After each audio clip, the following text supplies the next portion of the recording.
Paradise, or heaven, is hard to explain. Even for a jinn like myself, I lack the words to explain it to you. I will not try. You are free to imagine whatever wonders you like about the place. I can tell you that whatever mortal fantasies you have about paradise doesn't even come close to what the reality of it is. There are many beings in paradise, all of whom were created by the hands of Allah, or God, in whatever name or language that you call him. Some were made from water, others, like men, from clay. But I was made from a fire that has no smoke. We were superior. The most superior among us was the Iblis. He was magnificent. He was massive. Most of all, he was beautiful. He was made of the darkest parts of the fire. His flame was bright. His voice was deeper than the pits of hell, yet more soothing than waters from the well of Zamzam. I loved Iblis. I loved him then, and even though I now see him as a fool, I still love him. How could one not love the most beautiful creature God has ever made? Many religions speak of Iblis. Of course, he has different names. The Christians call him an angel of light, the most beautiful among all the angels. They named him Lucifer. This is a ridiculous name, but his beauty and magnificence are shared among all cultures. Iblis, as magnificent as he was, fell victim to the most mortal of fallacies. He was arrogant. I remember it as if I were just there. One of the curses of being a jinn. We remember all things, no matter how long ago it was. The horn was sounded, calling all of us to attend to our Creator. He had created something new. The Creator, in his love for all of us, wanted to share it with us. My heart raced in my chest as I ran to the great hall. This hall was massive. It could seat the whole of the universe in it and still have room. I saw Iblis as I hurried to see this wonder our Creator would reveal. "Iblis, the most beautiful of Allah's creations, why do you frown?" I asked him. Beautiful Iblis's frown deepened as he looked at me. My heart fluttered, for even his frown was more beautiful than the brightest star. "O beloved Andrid, Allah has created something better than us. But I am sure how anything can be better than us," Iblis said. I grabbed Iblis's beautiful fiery hand and kissed him. It was a kiss of pure love. There was no such thing as lust or sexuality in paradise. There was no need. Those desires were of mortal men. They were sinful. My kiss was that of a child kissing his newborn sibling or a parent kissing his infant child. "What can be created that is more beautiful than you, Iblis?" I said. Iblis smiled and placed his hand on my cheek. If I had a heart, his smile would have melted it. Maybe it was at this moment that I betrayed Allah. The moment that I doubted that Allah could make anything more beautiful than Iblis. That moment defined my life, it seemed. The first seed of doubt, the first shred of arrogance had entered my mind. "Stay by me during this, Andrid," Iblis asked. Who was I but a creature in love with his brother, and could not deny him? "Of course, beloved," I responded. Iblis squeezed my hand and ran off to see what new creation our Lord had made.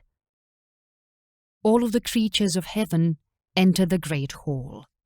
There were more of us than there were stars in the sky. We all segregated ourselves among our races, if you will. Us jinns of smokeless fire huddled together. There was no racial tension here. We all loved each other. There is always a comfort and a kinship in being near those created from the same fabric as you. Iblis was our leader. Those made of other things felt the same as we did. We all talked in excited, hushed tones. It had been a long time since Allah had created something new. The rumor was this creation was better than all others. I could see the stress and worry on the face of beautiful Iblis. I did not understand why he did not celebrate this amazing new creation of our Lord, this new addition to paradise. The excitement to get to know and interact with this new creation filled everyone's hearts except that of Iblis, the most beautiful creature created thus far. The great hall got silent as we felt our Lord. We could not see him. He was so bright. If you imagine the sun and multiply it to a number that you can't fathom, even that does not come close to how magnificent and bright our Creator is. We shielded our eyes and prostrated ourselves before him. We lay flat with our heads on the floor. We felt our Lord smile as he looked at us, pleased. His smile made us all weep. Even the beautiful Iblis wept. He lay prostrated, sobbing to our Lord. "Rise, my creations," our Lord said. His voice was everywhere and nowhere. It filled every inch of the universe and of us. We all rose and stared at a ball of light that floated in the center of the great hall. My heart raced. Within that light was the new creation. Was what was the most beautiful creation of all. The light slowly faded away, and before us was a creature whose skin was dark, dark like the clay you would find in the deepest parts of the earth. He was indeed beautiful. His hair was black as night and thick as sheep's wool. His eyes were white orbs with a circle of black in them. He was tall and majestic-looking.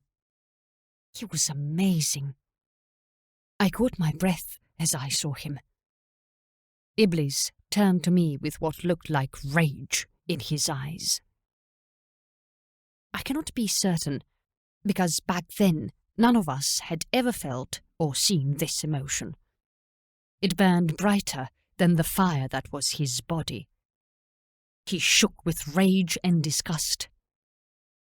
"This, Andrid, is what is supposed to be better than us? More beautiful than me?" Iblis hissed as he pointed to Allah's new creation. I cannot lie. I was afraid. No one had ever questioned our Lord before. No one has ever felt nor seen what I saw and felt with Iblis. "This is man. I name him Adam. He was created from the darkest clay in the deepest part of the earth. He will be the master of my gardens." The voice of God spoke again. "This black lump of clay is granted his own garden, his own kingdom among paradise." Iblis fumed. Other jinns started to look at him. Iblis's voice was slowly started to rise as his rage grew. "I gift man with something I have never given any of my creations. I give him my breath." The voice of God rang again. The empty, beautiful, black-skinned shell that was Adam floated a bit higher. His mouth opened, and his chest started to expand. He seemed to glow with power and the love of our Lord.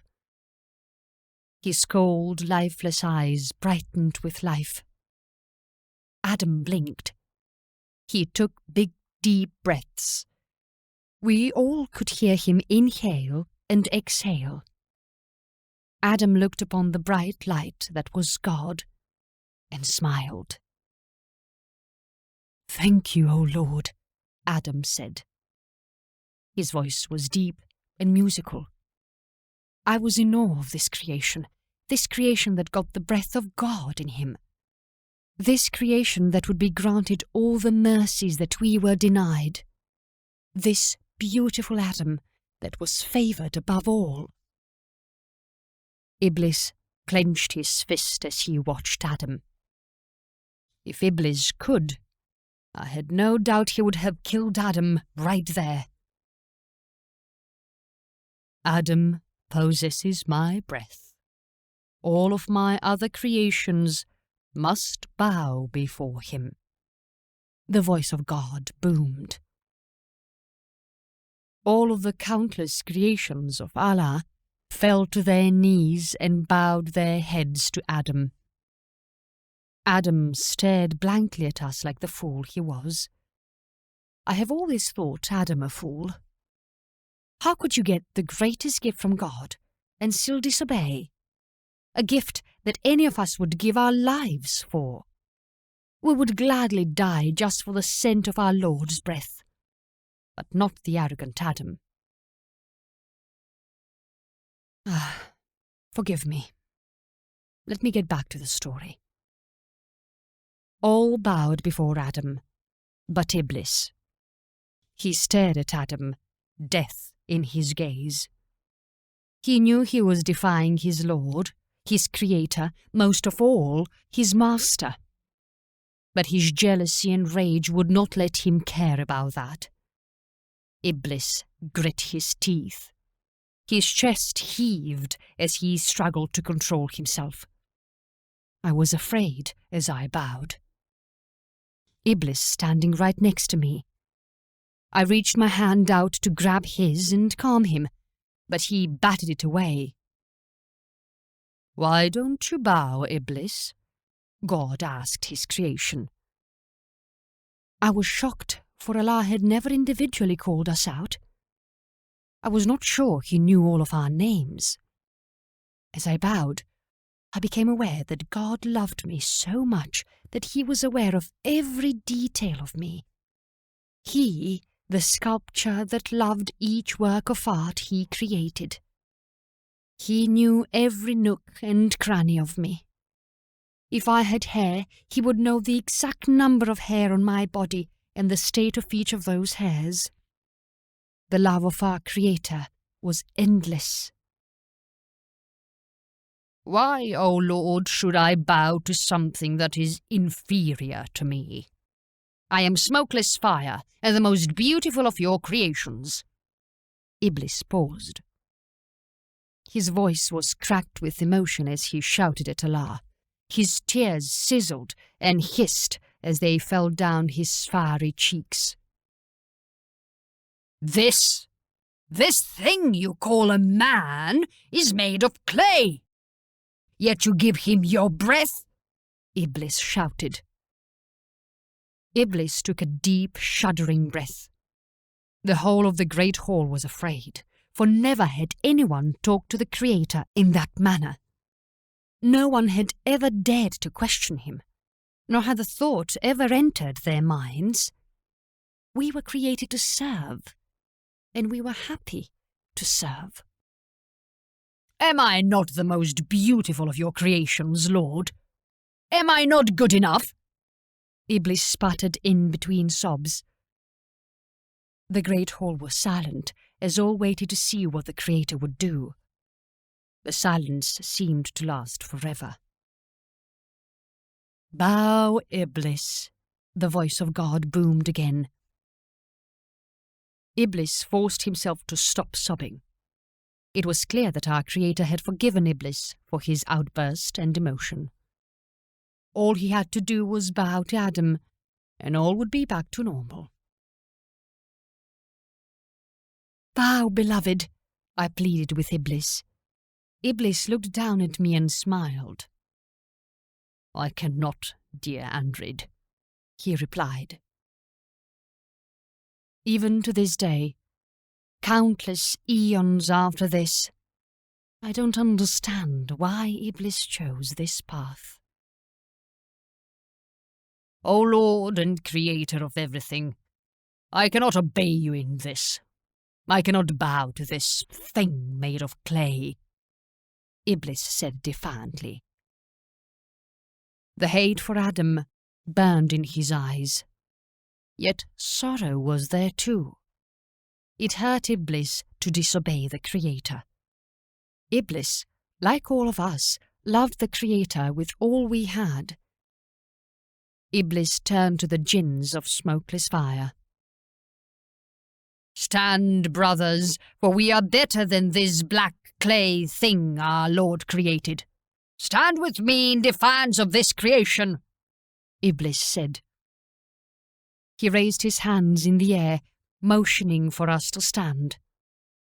Iblis, the most beautiful and most magnificent of all the jinn. Many of the jinn of smokeless fire obeyed him and stood. I did not. How could I? I thought Adam was beautiful. He was an amazing creation, one that did indeed rival Iblis. Iblis turned and saw me still bowing.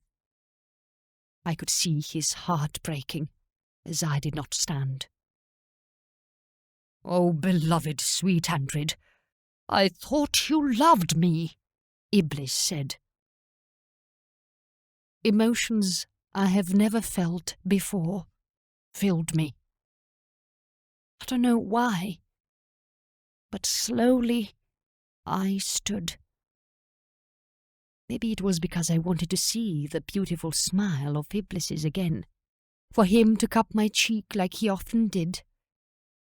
I did not want him to think that I did not love him. "I do, beloved," I replied. Suddenly, I felt cold.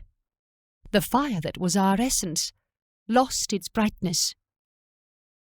We still burned with living flame, but we looked dark compared to the brightness of other jinns that bowed.